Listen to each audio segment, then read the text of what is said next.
Vous êtes bien au rendez-vous de l'information sur Eden TV. Madame, Messieurs, voici les grandes articulations des éléments qui meubleront cette édition. Les centrales et confédérations syndicales sont-ils désormais divisées en ce qui concerne la poursuite ou non du mouvement de grève entamé depuis bientôt 3 mois dans plusieurs secteurs dont l'éducation?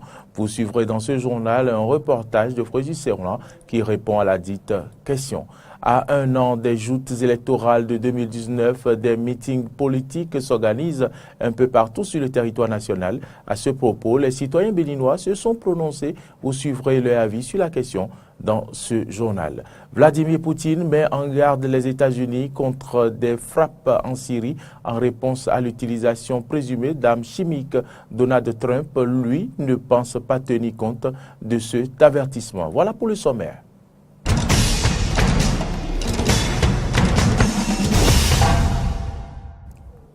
Bienvenue donc à toutes et à tous si vous venez de nous rejoindre.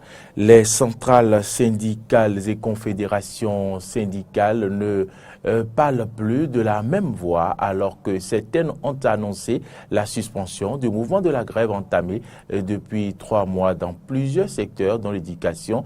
D'autres comptent bien poursuivre le débrayage et rejettent la responsabilité d'une probable année blanche.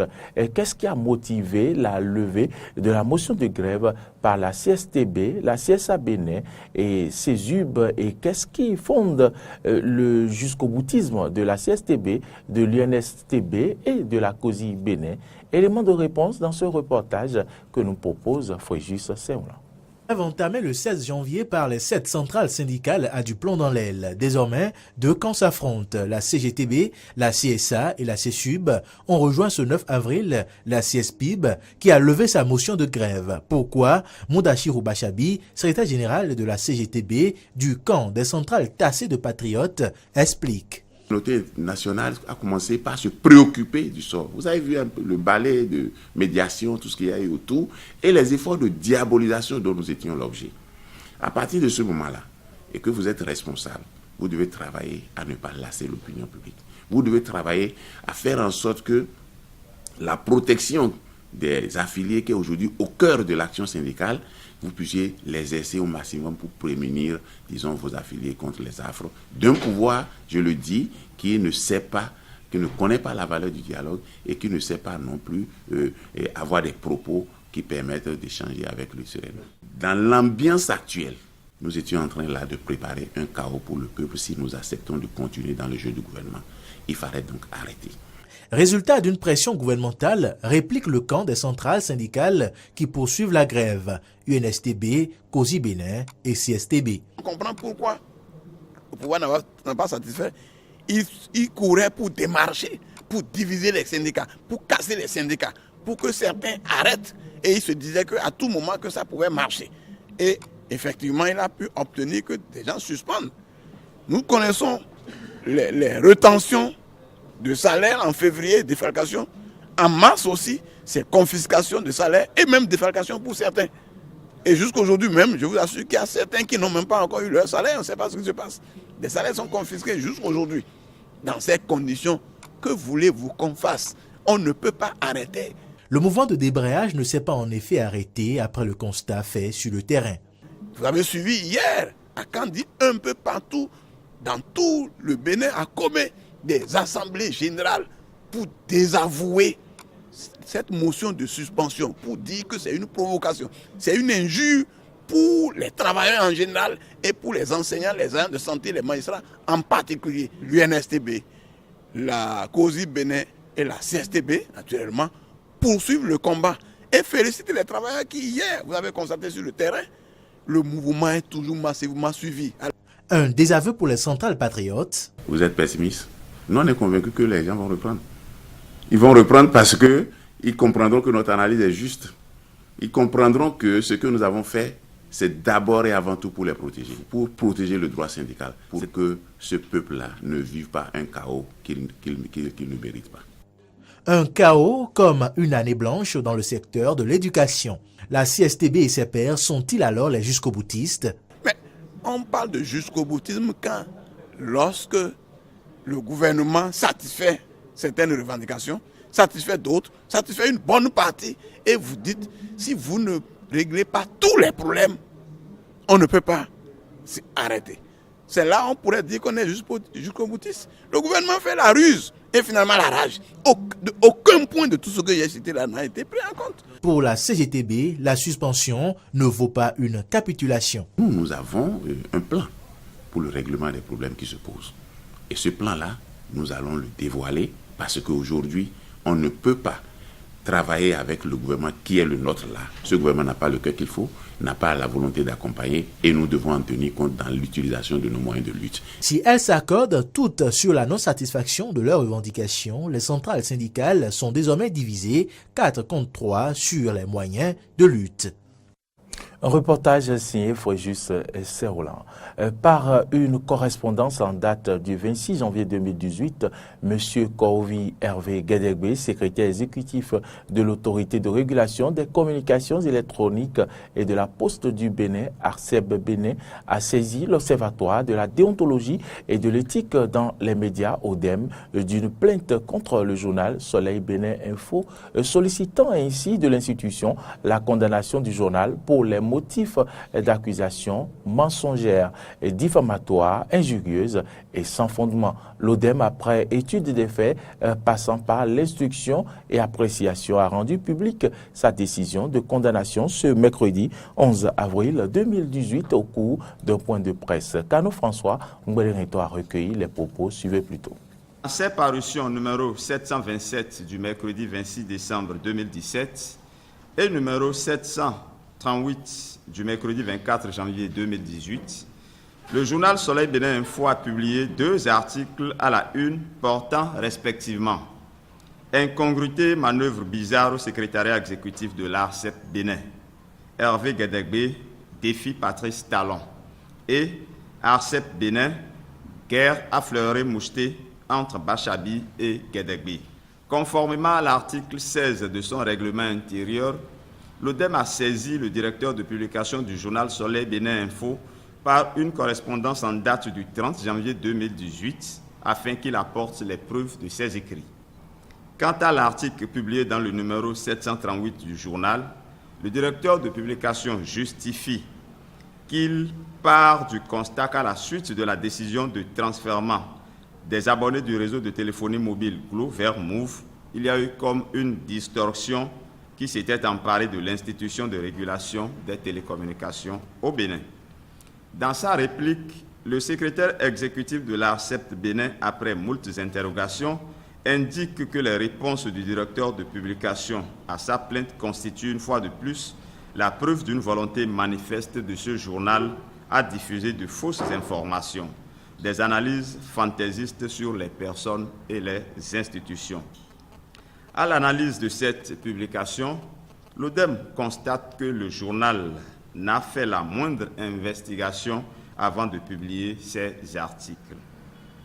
L'auteur des publications a méconnu la démarche du contradictoire.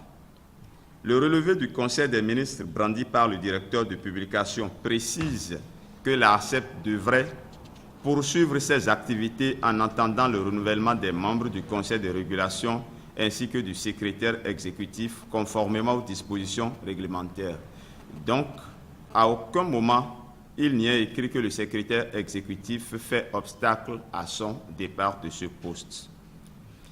Le journal n'a pas prouvé cette atmosphère corrosive entre le conseil de régulation dirigé par Flavien Bachabi et le secrétariat exécutif dont il a fait cas dans le premier article. Le journal n'a pas non plus apporté les preuves de ses écrits. Enfin, le journaliste a manqué de professionnalisme dans le traitement de l'information.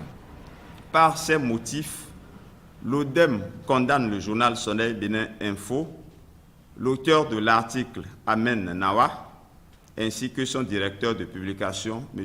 Hervé Aladé, pour violation des articles suivants du Code de déontologie de la presse béninoise. Puis enfin, par ailleurs, l'ODEM condamne Soleil Bénin Info à publier la présente décision conformément à l'article 31, alinéa 1er de ses statuts qui précise Lorsqu'un média est concerné, la décision prise à son encontre doit être publiée par celui-ci et reprise par les autres organes du paysage médiatique béninois, qu'ils soient publics, privés, audiovisuels ou écrits. Fait à Cotonou le 11 avril 2018 pour l'UDEM, le président Guy Constant Eoumi. On aborde à présent le Conseil des ministres de ce mercredi 11 avril 2018 où plusieurs dossiers ont été examinés, entre autres la nomination des experts et spécialistes en matière aéronautique et d'accidents du bureau d'enquête accidents, mise à disposition de 480 kits de tracteurs sur les 500 acquis au profit de l'ex-agence de développement de la mécanisation agricole. De nombreuses nominations ont été prononcées au cours de la dite séance. Suivant un extrait du compte-rendu du garde des Sceaux, Joseph Fifamé Tchogbenou. Il a été examiné au cours de la séance des mesures normatives, des communications, des rencontres et manifestations internationales et des mesures individuelles. Au titre des mesures normatives, le Conseil a prononcé la nomination des experts et spécialistes en matière aéronautique et d'accidents du Bureau Enquête Accident BEA. Il s'agit d'un organisme indispensable pour faire face aux périls pouvant intervenir dans le domaine de l'aéronautique au Bénin, au titre des communications. Sous cette rubrique, les dossiers suivants ont été approuvés. Premier dossier, le partenariat entre le programme d'amélioration de la productivité agricole des petits exploitants, l'Institut national de recherche agricole du Bénin et les agences territoriales de développement agricole. Le programme d'amélioration de la productivité agricole des petits exploitants a pour objectif de favoriser la fertilité des sols, l'accès aux semences améliorées et leur disponibilité, l'accès des petits producteurs au marché ainsi qu'au financement. À terme, il vise l'augmentation de la productivité des systèmes de production hivernale et irrigués en ciblant les petits exploitants et en privilégiant l'approche chaîne de valeur. Il s'exécute avec le soutien de la Banque islamique de développement. Ce programme couvre 30 villages répartis dans 11 départements de notre pays. Dans sa mise en œuvre, il veille à développer les liens entre la recherche et la vulgarisation agricole. C'est pourquoi l'Institut national de recherche agricole du Bénin, INRAB, et les agences territoriales de développement agricole, en raison de leur expertise avérée ou de leur spécificité, ont été identifiés pour accompagner le programme dans la réalisation de ses objectifs. Eh bien, je vous en parlais en titre. Les élections législatives s'annoncent pour 2019 et à un an de ces joutes électorales, des meetings politiques s'organisent un peu partout sur le territoire national. Vous l'auriez remarqué. Que pensent les citoyens béninois de ces activités préélectorales précoces, si on peut le dire? Et certains se sont prononcés au micro d'Eden TV de Samson Eke et Romaric de Vauchy. Suivez. Donc ça se passe comme ça au Bénin et nous, l'expérience ou bien pas le passé, nous avons constaté toujours que lorsque ces moments historiques viennent, les politiciens se préparent pour pouvoir maintenir ou bien se faire élire. Donc tel est le constat que nous faisons actuellement. Les hommes politiques sont toujours ceux qui sont. Ils ont demeuré ceux qui sont toujours. Car c'est toujours à l'approche des élections qu'on les voit à l'œuvre. Juste après les élections, ils se rangent dans les propres tanières sans avoir souci de la population qui les a portés au pouvoir. Donc c'est pour chercher l'électorat que ces meetings déjà se foisonnent un peu dans les coins de notre pays.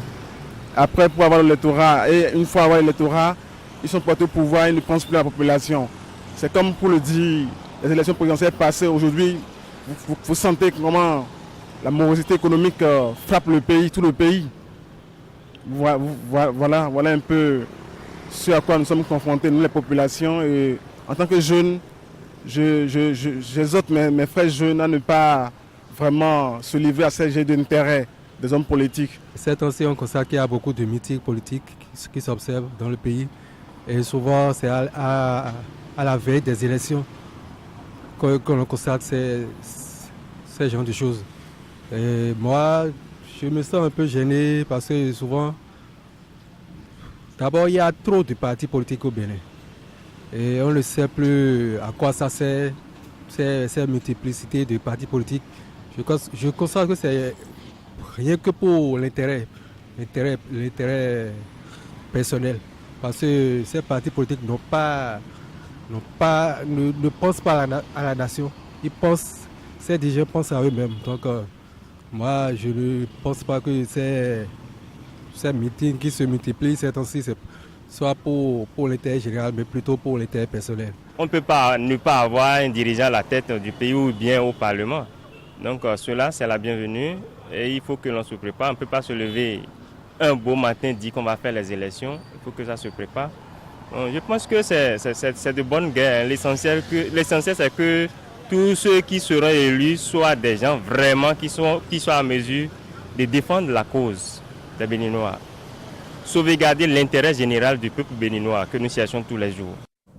Au registre environnement, l'atelier de validation d'études d'impact environnemental et social des plans d'aménagement forestier dans les communes de Savè, Tchaourou, Ouessé, Dassazoumé et Glazoué a effectivement démarré à la salle de conférence de l'Agence béninoise pour l'environnement ABE. Un atelier de 3 jours dont la cérémonie de lancement a été présidée par le représentant de cabinet du ministre du cadre de vie et le directeur de l'Agence béninoise pour l'environnement. Le point avec Corneille Aïssé. Je déclare ouvert cet atelier de validation des rapports d'études d'impact environnemental et social des plans d'aménagement forestier sur 300 000 hectares dans l'espace Coformo qui se trouve dans les communes de Savè, Tchaourou, Ouessé, Dassazoumé et Glazoué. C'est le directeur général de l'Agence béninoise pour l'environnement, le docteur François Corneille Kedouide, qui a lancé les travaux de l'atelier de validation d'études d'impact environnemental et social de cet important projet d'aménagement forestier dans plusieurs communes du Bénin.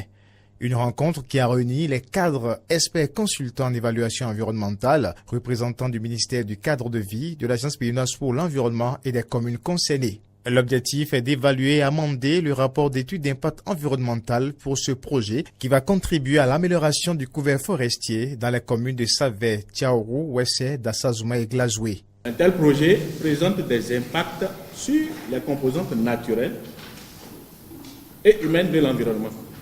Et pour se conformer aux normes d'études d'impact nationales et les normes de la Banque mondiale en matière d'aménagement forestier, la présente étude a été réalisée afin que soient mises en place les mesures de prévention appropriées visant à minimiser les impacts négatifs potentiels et à maximiser les impacts positifs potentiels. Présenter les rapports du bureau d'études, faire le point des visites effectuées sur les sites du projet, amender et finaliser les plans de gestion environnementale et sociale et adopter enfin le rapport de l'atelier sont les travaux effectués pendant les 3 jours de cette rencontre. La seule manière pour les bureaux d'études de se vendre, ce n'est pas de se faire connaître par ci ou ça. C'est la qualité de leurs rapports. Puisque ça sera lu ici et là. Et si le rapport est lu ici et là, d'autres promoteurs leur feront appel parce que, à cause de sérieux dans la rédaction, dans les rapports qu'ils fournissent. Le rôle de la commission, c'est de dépouiller le document, faire ressortir des insuffisances et de faire des propositions pour son amélioration et de travailler surtout sur le plan de gestion environnementale et sociale pour sortir un plan de gestion environnementale et sociale bien affiné.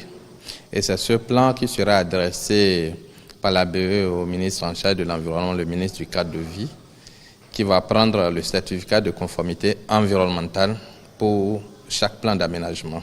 Le projet d'étude d'impact environnemental et social est une exigence de la loi cadre sur l'environnement et permet une prise en compte des préoccupations environnementales dans les politiques, stratégies et projets de développement.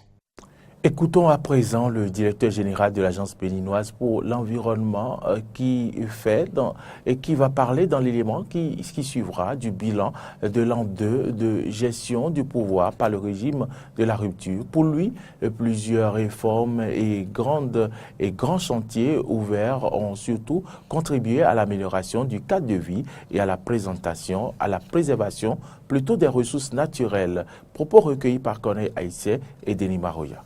Il faut se réjouir du fait que le gouvernement en place a un grand souci pour la préservation de l'environnement. L'environnement, ce n'est pas seulement les plantes, ce n'est pas seulement la faune, la flore, ce n'est pas seulement le sol, mais il y a aussi nos objets culturels et cultuels. C'est-à-dire que pour les travaux, pour les routes, pour les édifices, pour les logements, on essaie de préserver, si possible, nos objets cultuels et culturels. C'est bon pour moi. Tous les projets, aussi bien les 45 projets phares que tous les projets du gouvernement actuel qui sont contenus dans le PAG sont soumis à l'étude d'impact environnemental et social. Le gouvernement peut prendre la décision, en tant que gouvernement, d'aller de l'avant sans tenir compte de ça.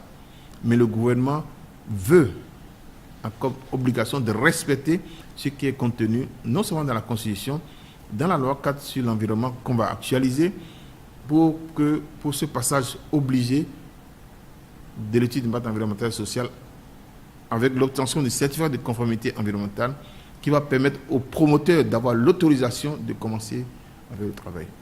Même si c'est l'État qui est le promoteur. Les projets qui passent à l'agence de cadre de vie passent par ici. Tous les projets passent par ici, du PAG, même des individus. La station d'essence même seulement, maintenant, passe par ici obligatoirement avant d'avoir le certificat de conformité environnementale. Je crois qu'il faut se réjouir de cela. Ce n'est pas tous les gouvernements qui ont ce souci. Et on a le soutien non seulement de notre ministère, mais aussi du président de la République lui-même. Donc toute l'équipe, tous les ministres sont derrière nous. Et s'ils ont un projet, quel que soit le projet, ils viennent toujours. Tout ce qu'ils peuvent faire, c'est de nous dire d'aller un peu vite. C'est normal, mais depuis que moi je suis venu, ça fait pas longtemps, le 6 mars, on a décidé d'étudier ces rapports avec davantage de rigueur, mais dans la sérénité, pour que ça ne soit pas un blocage pour le démarrage de ces projets-là.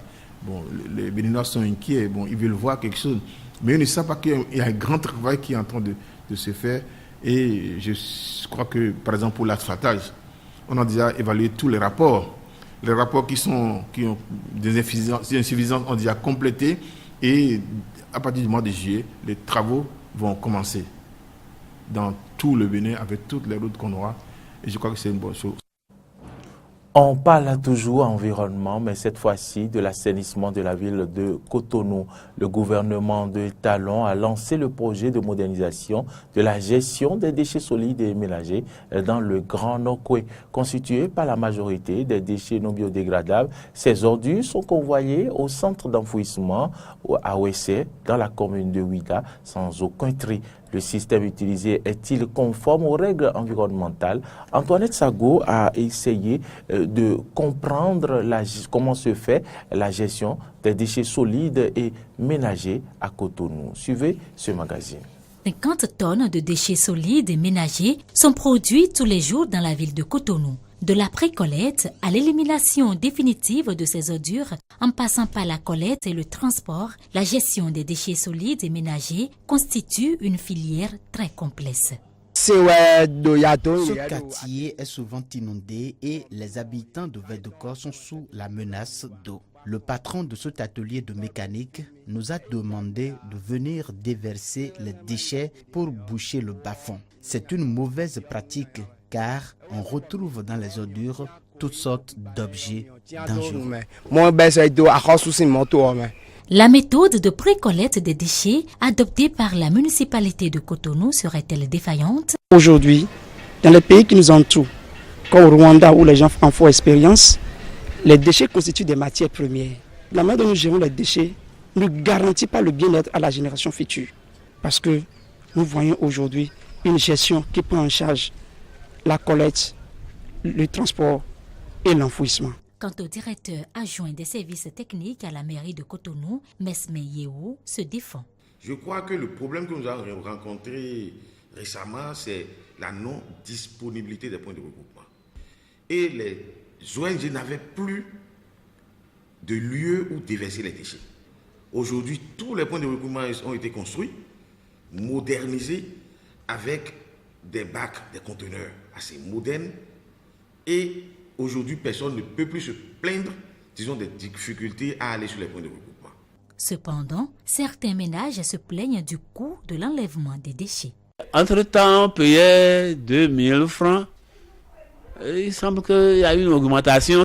Je n'étais pas du tout d'accord. Sur l'impôt général, la mairie nous prend 6 000 francs annuellement. Vous voyez? Et l'ONG prend ce qu'elle prend. Alors quand on fait le point là, ça veut dire que je dépense près de 24 000 francs par an pour l'enlèvement de ces ordures-là. Pour donc lutter contre les dépotoirs sauvages d'ordures, les déchets solides et ménagers sont convoyés dans le centre d'enfouissement sanitaire à Ouessé, dans la commune de Ouida. Ce lieu d'enfouissement répond-il aux normes environnementales? La ville de Cotonou n'offrait pas les possibilités hydrographiques, topographiques pour accueillir un tel centre. Donc il fallait trouver une zone un peu plus reculée de la ville de Cotonou pour accueillir ce centre-là. Et Ouessé était la zone qui était appropriée sur le plan du sol et sur le plan hydrographique pour accueillir le lieu d'enfouissement sanitaire de Ouessé. Une étude d'impact sur l'environnement a été menée. Il y a une audience publique aussi qui a été réalisée pour recueillir l'avis des populations par rapport à la mise en œuvre de ce projet. Les résultats étaient mitigés. Le choix par rapport à la technologie utilisée, ce n'est pas un choix qui a été identifié par l'Agence béninoise pour l'environnement. C'est un choix du promoteur. Un espace de 80 hectares est donc réservé à Ouessé pour accueillir les déchets. Comment se fait cet enfouissement? Il y a l'étalement, il y a la densification et il y a le recouvrement qui constitue le système d'enfouissement. Mais ces déchets ne subissent pas de tri à la base, à la source. Et c'est tout qui est déversé au niveau de ces cellules. Il y a de temps en temps des prélèvements pour vérifier la qualité physico-chimique et bactériologique de ces eaux. Il y a aussi des mesures phytosanitaires, mais les ouvriers qui travaillent sur le site portent des équipements de protection individuelle et sont assujettis périodiquement à des visites médicales pour qu'on contrôle l'état de santé des acteurs du système de gestion des déchets sur le site. Quelle doit donc être la nouvelle stratégie pour contrôler et assainir le milieu urbain? En réalité, les déchets sont des richesses. Donc, on doit valoriser aujourd'hui les fractions valorisables de ces déchets. Les plastiques, les ferrailles, les bouteilles, on va les valoriser. Parce que dans le cadre de la modernisation des déchets, on aura des centres de tri-compostage, ce qui permettra de valorisation énergétique. On aura le compost, on aura de l'énergie. Faire le tri des déchets solides et ménagers, les transformer à d'autres fins économiques permettrait de réduire l'insalubrité dans la ville de Cotonou. Tension entre les États-Unis d'Amérique et la Russie. Donald Trump tient Damas et Moscou responsables d'une attaque chimique présumée à Douma en Syrie. Mercredi matin, Trump a averti d'un tweet de l'imminence de tirs de missiles. La Russie jure d'abattre n'importe quel missile tiré sur la Syrie. Que la Syrie se tienne prête car il arrive beau, nouveau et intelligent. La Russie, fidèle soutien de Bachar al-Assad, a vivement mis en garde contre de nouvelles frappes. Pour la porte-parole de la Maison-Blanche, Sarah Sanders, toutes les options sont sur la table. Crash d'un avion militaire au sud-ouest d'Alger dans la matinée de ce mercredi 11 avril 2018 à environ 25 km de la capitale. Bilan 257 morts des militaires et leurs familles. Les militaires et leurs familles, l'appareil s'est écrasé peu après son décollage de la base aérienne de Boufarik. Les causes de cette plus grosse catastrophe qu'ait connue l'Algérie depuis 1962 sont encore inconnues. Notons qu'en 2017, il n'y a eu aucun crash d'avion dans le monde entier. 3 jours de deuil ont été décrétés. Ce journal se referme, Madame, Messieurs. Nous avons eu du plaisir à vous présenter cette édition. Toute l'équipe de production et de rédaction de cette édition vous souhaite bonne suite de nos programmes.